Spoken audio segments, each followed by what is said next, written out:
اپنی پوری زندگی کا معمول بنائیے اور دونوں جہان میں اس کا نفع اور کامیابی حاصل کیجیے، جس کا ذکر قرآن و احادیث میں کثرت سے آیا ہے۔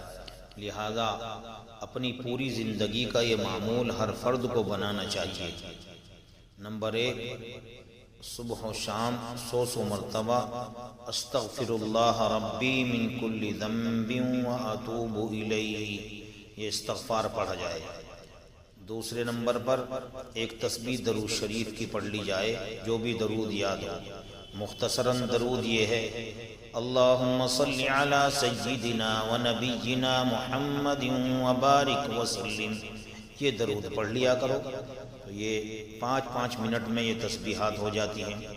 اسی طریقے سے تیسری جو اہم ترین تسبیح ہے، جو ذخیرہ آخرت بھی ہے اور باقیات صالحات بھی ہے، ارشاد فرمایا: سبحان اللہ والحمد للہ ولا الہ الا اللہ واللہ اکبر ولا حول ولا قوة الا باللہ العلی العظیم۔ ایک تسبیح صبح و شام یہ ضرور پڑھ لی جائے۔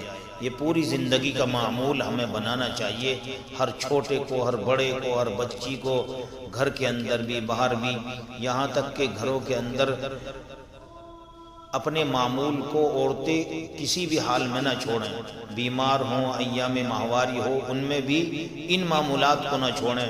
نماز پڑھنا، قرآن پڑھنا یہ منع ہے، لیکن ان تسبیحات کی صبح و شام ان ایام میں بھی پابندی کریں۔ اللہ عمل کی توفیق عطا فرمائے۔